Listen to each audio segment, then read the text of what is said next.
অন্ধকারের প্রহরী। আজকে আমরা যে গল্পটা শুনব সেটা কোনো বানানো কথা নয়।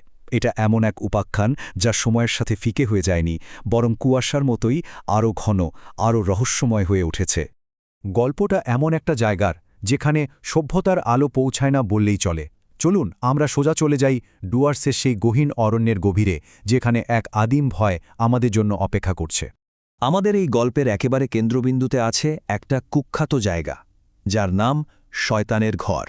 ভাবুন তো, ডুয়ার্সের গরুমারা জঙ্গলের এক্কেবারে শেষ মাথায় চুপচাপ দাঁড়িয়ে আছে একটা পুরনো কাঠের বাংলো। স্থানীয়রা এর নাম শুনলেই শিউরে ওঠে। তারা বলে ওটা একটা অভিশপ্ত জায়গা, যার কাছাকাছি যাওয়ার সাহস খুব কম লোকই করে।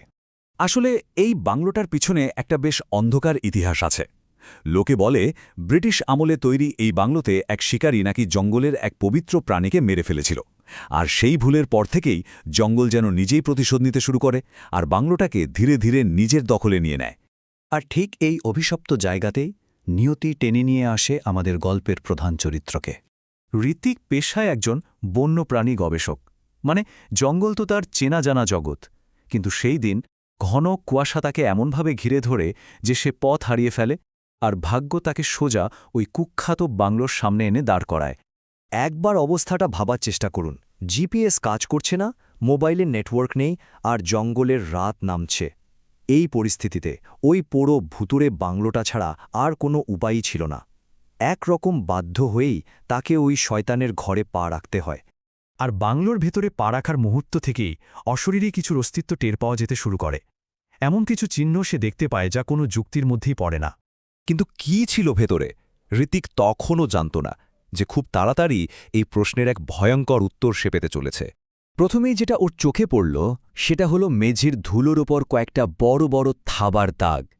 একজন ওয়াইল্ড লাইফ রিসার্চার হয়েও সে এমন ছাপ কোনোদিন দেখেনি।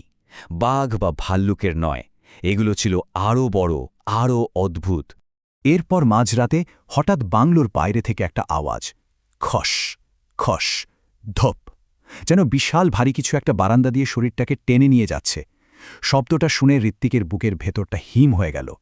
কিন্তু এর পর যা হলো তা ছিল একেবারে অবিশ্বাস্য। ঋত্বিক দেখল দেওয়ালে ঝোলানো শুকনো হরিণের শিং থেকে টপ টপ করে তাজা রক্ত পড়ছে। তখনই ও বুঝে গেল এখানে যা ঘটছে তা স্বাভাবিক নয়।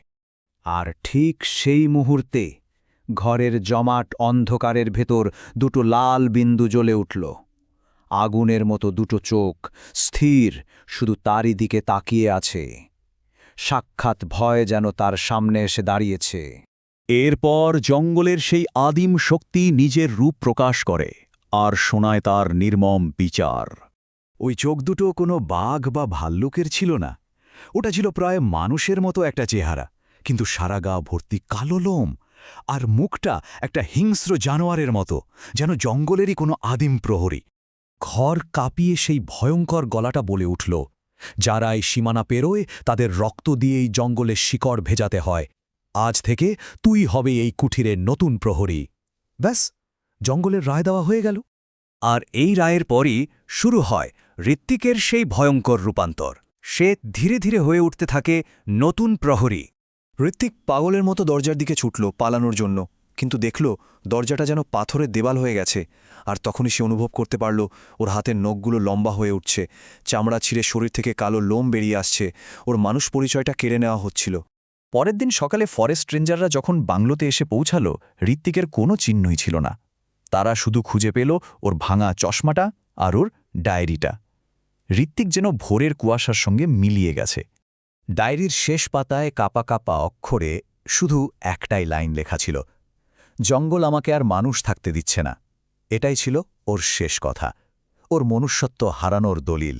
এই ঘটনার পর অনেক বছর কেটে গেছে, কিন্তু জানেন, আজও ডুয়ার্সের ওই গহীন জঙ্গলে গেলে পর্যটকরা মাঝে মধ্যে একটা অদ্ভুত করুণ চিৎকার শুনতে পায়, যা রাতের নিস্তব্ধতাকে চিরে দিয়ে যায়। স্থানীয়রা বলেন ওটা কোনো জানোয়ারের ডাক নয়, ওটা আসলে ঋত্বিকের কান্না, মুক্তির জন্য তার আর্তনাদ, যা আজও সেই অভিশপ্ত বাংলোর অন্ধকারে আটকে আছে।